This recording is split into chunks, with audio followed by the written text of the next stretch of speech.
ಹಣಕಾಸಿನ ಸಮಸ್ಯೆ ಅಂದರೆ ಒಂದೊಂದೇ ನಮ್ಮ ಪ್ರಾಬ್ಲಮ್ ಎಲ್ಲ ಸಾಲ್ವ್ ಆಯಿತು. ಈ ದೇವ್ರನ್ನ ನಂಬಿದ್ರೆ ಆ ದೇವ್ರು ಯಾವತ್ತೂ ಯಾರನ್ನೂ ಕೈ ಬಿಡಲ್ಲ ಅಂತ ಹೇಳಿ. ಹಣಕಾಸಿನಲ್ಲಿ ಅವರಿಗೆ ನಷ್ಟ ಅನುಭವಿಸಿದವರು ಹರಕೆಯನ್ನು ಮಾಡಿಕೊಂಡು ಎಲ್ಲರೂ ಒಳ್ಳೆಯದಾಗಿದ್ದಾರೆ.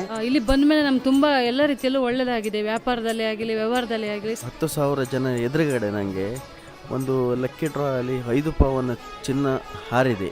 ಬೇರೆ ಎಲ್ಲ ಕಡೆ ದೇವಸ್ಥಾನಕ್ಕೆ ಹೋಗಿ ಬಂದು ಎಲ್ಲೂ ನಮಗೆ ಪರಿಹಾರ ಆಗಲಿಲ್ಲ. ಈ ದೇವಸ್ಥಾನಕ್ಕೆ ಬಂದ ಮೇಲೆ ಇಲ್ಲಿ ಬಂದ ಮೇಲೆ ನಮ್ಗೆ ಎಲ್ಲ ಥರ ಆರೋಗ್ಯ ಮತ್ತೊಂದು ಕಡೆಯಿಂದ ಎಲ್ಲ ಥರಲ್ಲೂ ಪರಿಹಾರಗಳು ಇಲ್ಲಿ ಸಿಕ್ಕಿದೆ ಬಂದ ಮೇಲೆ.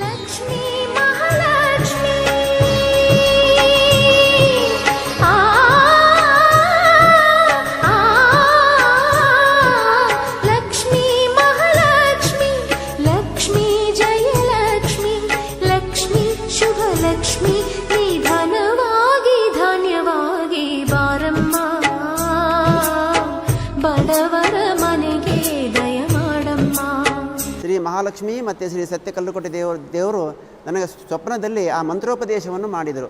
ಅದರ ನಂತರದಲ್ಲಿ ನಾನು ಈ ಕ್ಷೇತ್ರದ ಸೇವಾ ಪೂಜಾ ಕಾರ್ಯಗಳನ್ನು ಮಾಡಿಕೊಂಡು ಬರ್ತಾ ಇದ್ದೇನೆ. ಅಲ್ಲಿಂದ ಇಲ್ಲಿಯವರೆಗೂ ಹಲವಾರು ಭಕ್ತರು ಅವರ ವಿವಾಹದ ಬಗ್ಗೆ ಅಥವಾ ಮಕ್ಕಳಾಗದ ಬಗ್ಗೆ ಅಥವಾ ಅವರ ಹಣ ಹಾಳಾಗುವ ಬಗ್ಗೆ ಅಥವಾ ಆಸ್ತಿ ಮನೆ ಇತ್ಯಾದಿಗಳ ಅಭಿವೃದ್ಧಿ ಇಲ್ಲದಿದ್ದವರು, ಇದ್ದ ಜಾಗದಲ್ಲಿ ಮನೆ ಕಟ್ಟಲಿಕ್ಕೆ ಆಗದಿದ್ದವರು, ಹಣಕಾಸಿನಲ್ಲಿ ಅವರಿಗೆ ನಷ್ಟ ಅನುಭವಿಸಿದವರು ಅಥವಾ ರೋಗಗ್ರಸ್ತರು ಅವರೆಲ್ಲ ಈ ಕ್ಷೇತ್ರಕ್ಕೆ ಬಂದು ಈ ಮಹಾಲಕ್ಷ್ಮಿ ನಮ್ಮ ಸತ್ಯ ಕಲ್ಲುಕೋಟೆಗೆ ಸಪರಿವಾರ ದೇವರಲ್ಲಿ ಹರಕೆಯನ್ನು ಮಾಡಿಕೊಂಡು ಎಲ್ಲರೂ ಒಳ್ಳೆಯದಾಗಿದ್ದಾರೆ. ಆ ಮಹಾಲಕ್ಷ್ಮಿಯನ್ನು ಶುಕ್ರವಾರ ದಿನ ಬಂದು ಅಮ್ಮನವರು ಇಲ್ಲಿ ಆಕರ್ಷಣೆಯಾಗಿ ಇಲ್ಲಿ ಭಕ್ತರಿಗೆ ಅಭಯವನ್ನು ಕೊಡ್ತಾರೆ. ಆ ಅಭಯವನ್ನು ಪಡ್ಕೊಳ್ತಾರೆ ಮುಖ್ಯವಾಗಿ. ತದನಂತರದಲ್ಲಿ ಮಹಾಲಕ್ಷ್ಮೀ ದೇವಿಯ ಏನು ಅಪ್ಪಣೆ ಅನುಗ್ರಹ ಆಗ್ತದೆ ಅದರಂತೆ ಅವರು ಮುಂದಿನ ಜೀವನದಲ್ಲಿ ಅದನ್ನು ಅರ್ಚನೆ ಪೂಜೆ ಮಾಡಿಕೊಂಡು ಅಥವಾ ಪರಿಹಾರಗಳನ್ನು ಮಾಡಿಕೊಂಡು ಅಥವಾ ಹರಿಕೆ ಮಾಡಿಕೊಂಡು ಆ ಕ್ಷೇತ್ರದಿಂದ ಅಭಿವೃದ್ಧಿಯನ್ನು ಹೊಂದುತ್ತಾರೆ. ಇಲ್ಲಿ ಶುಕ್ರವಾರ ದಿನ ವಿಶೇಷ ಪೂಜೆ ಇರುವುದರೊಟ್ಟಿಗೆ ಮತ್ತು ನಿತ್ಯವೂ ಸಹ ಬೆಳಿಗ್ಗೆ 10ರಿಂದ 12ವರೆ 1 ಗಂಟೆ ತನಕ ನಿತ್ಯ ಮಹಾಪೂಜೆ, ಪ್ರಸಾದ ಅಥವಾ ಭಕ್ತರ ಎಲ್ಲ ಮನೋಭಿಷ್ಟಗಳ ವಿಚಾರಣೆ, ಅವರಿಗೆ ಬೇಕಾದ ಮಾರ್ಗದರ್ಶನ ಪ್ರತಿನಿತ್ಯವೂ ಸಿಗ್ತದೆ ಈ ದೇವಸ್ಥಾನದಲ್ಲಿ. ಇಲ್ಲಿ ನಮ್ಮಲ್ಲಿ ಉಳ್ಕೊಳ್ಳಿಕ್ಕೂ ಅದು ಬೇಕಾದ ವಸತಿಗಳನ್ನು ಮಾಡಲಿಲ್ಲ. ಇನ್ನೂ ಸಹ ಹತ್ತಿರದ ಊರುಗಳ ಸಿಟಿಗಳಲ್ಲಿ ಅವರು ಉಳ್ಕೊಳ್ಬೋದು. ಇಲ್ಲಿ ಬರುವ ಭಕ್ತರದ್ದೆಲ್ಲ ಸಂಕಷ್ಟಗಳನ್ನು ಪರಿಹಾರ ಮಾಡುವಂಥ ಚಿಕ್ಕು, ಮರಳು ಚಿಕ್ಕು, ಪಂಜುರ್ಲಿ, ಹಳಿಯಮ್ಮ, ರಕ್ತೇಶ್ವರಿ ಮತ್ತು ನಂದಿಕೇಶ್ವರ ಮತ್ತು ಹೈಗುಳಿ, ಸತ್ಯ ಕಲ್ಲುಕುಟ್ಟಿಗ ದೇವರು, ಈ ಎಲ್ಲ ದೇವರು ಈ ಸ್ಥಾನದಲ್ಲಿದ್ದಾರೆ. ಈ ಕ್ಷೇತ್ರವನ್ನು ರಕ್ಷಣೆ ಮಾಡುತ್ತಾ ಇಲ್ಲಿ ಬರುವ ಭಕ್ತರಿಗೆಲ್ಲ ಸಕಲ ಮನೋಭಿಷ್ಟವನ್ನು ಈ ಸಾನ್ನಿಧ್ಯವು ಸಹ ಅನುಗ್ರಹ ಮಾಡ್ತದೆ. ಆವಾಗ ನಾನು ಹೇಳಿದಾಗೆ ಸತ್ಯ ಕಲ್ಲುಕುಟ್ಟಿಗೆ ದೇವರು ಈ ಸ್ಥಾನದಲ್ಲಿರೋದ್ರಿಂದ ಈ ಕ್ಷೇತ್ರದ ಪ್ರತಿಯೊಂದು ವಿಚಾರಗಳಿಗೆ ಆ ಶಕ್ತಿ ಅನುಗ್ರಹ ತುಂಬ ಉಂಟು ಮಹಾಲಕ್ಷ್ಮಿಯ ದೇವರಂತೆಯೇ. ಅಷ್ಟೇ ಮತ್ತು ನಮ್ಮ ಸಕಲ ರೀತಿಯ ಇಷ್ಟಾರ್ಥವನ್ನು ಸಹ ಈ ಮಹಾ ಸಾನ್ನಿಧ್ಯವು ಅನುಗ್ರಹಿಸ್ತಾ ಉಂಟು. ಉಡುಪಿ ಜಿಲ್ಲೆಯ ಕುಂದಾಪುರ ತಾಲೂಕಿನಲ್ಲಿ ಈ ಊರಿನ ಹೆಸರು ನೇರ್ಲಕಟ್ಟೆ ಅಂತ.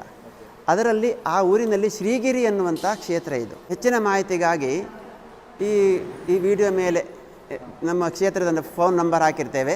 ನೀವು ಅದಕ್ಕೆ ಕಾಲ್ ಮಾಡಿದಲ್ಲಿ ಹೆಚ್ಚಿನ ಮಾಹಿತಿಯನ್ನು ಪಡ್ಕೊಳ್ಬೋದು. ಪೂಜೆ ಹಿಡಿದು ಒಂದು 3 ತಿಂಗಳಾದಮೇಲೆ ನಾನು ಅಂದ್ಕೊಂಡಿರಲಿಲ್ಲ. ಅಂದರೆ ನಾನು ಡಿಗ್ರಿ ಮುಗಿಸಿದ್ದಷ್ಟೇ. ಆವಾಗ ಒಂದು 6 ಮಂತ್ ಆಗಿತ್ತು. ಆ ಟೈಮಲ್ಲಿ ಪೂಜೆ ಹಿಡಿದು 3 ತಿಂಗಳಾಗಿತ್ತು. ನನಗೆ ಕಾಲ್ ಬಂತು ಕಾಲೇಜಿಂದ.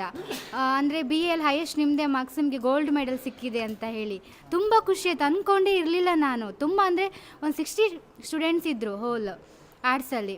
ತುಂಬ ಖುಷಿ ಆಯಿತು. ಅಮ್ಮನ ಹತ್ರ ಹೇಳಿದೆ, ಅಂದರೆ ಲಕ್ಷ್ಮೀ ಪೂಜೆ ಅಂದರೆ ಲಕ್ಷ್ಮೀ ಪೆಂಡೆಂಟ್ ಇರೋದು, ಗೋಲ್ಡ್ ಮೆಡಲ್ ಸಿಗ್ತಾ, ಅದು ತುಂಬ ಖುಷಿ ಆಯಿತು. ಮನೆಯವ್ರಿಗೆ ಎಲ್ರಿಗೂ ಖುಷಿ ಆಯಿತು. ಹಣದ ಸಂಕೇತನೂ ಹಾಗೂ ಮೌಲ್ಯ ಬಂಗಾರದಂತ ಕೊಟ್ಟಿದೆಯಲ್ಲ ಈ ಮಹಾಲಕ್ಷ್ಮಿ ಅಂತ ನನಗೆ ಭಾರಿ ಖುಷಿ ಇಷ್ಟ ಆಗ್ತಾ ಉಂಟು ಇವಾಗ. ಈಗ ನಮ್ಮ ಗಂಡ ಮೊನ್ನೆ ಕಾರ್ ತಗೊಂಡಿದ್ದಾರೆ. ಮತ್ತು ಗಾಡಿ ಕಾಂಟ್ರಾಕ್ಟ್ ಕೆಲಸ ಮಾಡ್ತಾರೆ ಅವರು. ಫಸ್ಟ್ ಮೇಸ್ತ್ರಿ ಮಾಡ್ತಿದ್ರು, ಈಗ ಕಾಂಟ್ರಾಕ್ಟ್ ಕೆಲಸ ಮಾಡ್ತಿದ್ದಾರೆ. ಮಗ ಹಾಗೆ MSc ಆಗಿ ಮನೇಲಿದ್ದ 3 ವರ್ಷ, ಕೆಲಸ ಎಲ್ಲೂ ಆಗಿರಲಿಲ್ಲ. ಅಂಥ ಟೈಮಲ್ಲಿ ನಾನು ಅವನಿಗೆ ಅಷ್ಟೋತ್ತರ ಓದ್ ಮಗ ಅಂತ ಪ್ರತಿ ಶುಕ್ರವಾರ ಹೇಳಿ 3ನೇ ಶುಕ್ರವಾರಕ್ಕೆ ಅವನಿಗೆ ಬೆಂಗಳೂರಲ್ಲಿ ಕೆಲಸಕ್ಕೆ ಬಂತು. ಇಲ್ಲಿ ಬಂದಂಥ ಭಕ್ತರು ಹೇಳಿದ್ದು ಅಷ್ಟೇ. ಮೊನ್ನೆ ಒಂದು ಸರಿ ವರಮಹಾಲಕ್ಷ್ಮಿ ವ್ರತದಲ್ಲೂ ನಾನು ಹೇಳಿದ್ದೀನಿ, ನಾವು ಒಂದು 8 ವಾರ ಮಾಡೋ ಅಥವಾ 1 ವರ್ಷ ಮಾಡಿಯೋ ನಮ್ಮ ಕೆಲಸ ಆಯಿತು, ನಮ್ಮ ಕಷ್ಟ ಪರಿಹಾರ ಆಯಿತು ಅಂತ ನಾವು ಕ್ಷೇತ್ರನ ಬಿಡೋದಲ್ಲ. ಮತ್ತು ನಮ್ಮ ಪೈಗಳ ಹೆಂಡತಿ ಈ ಕಲಿಯುಗದಲ್ಲಿ ನಾವು ದೇವರನ್ನಂತೂ ನೋಡಲಿಕ್ಕಾಗೋದಿಲ್ಲ. ಅವರೇ ನಮಗೊಂದು ದೇವರ ರೂಪದಲ್ಲಿ ನಮಗಿಲ್ಲಿ ಎಲ್ಲ ಒಂದು ನೋವುಗಳಿಗೂ ಸ್ಪಂದನ ಮಾಡ್ತಾರೆ. ಮತ್ತು ಇಲ್ಲಿ ತುಂಬ ದುಡ್ಡಿನ ಖರ್ಚಿನ ಏನೂ ಹೇಳೋದಿಲ್ಲ.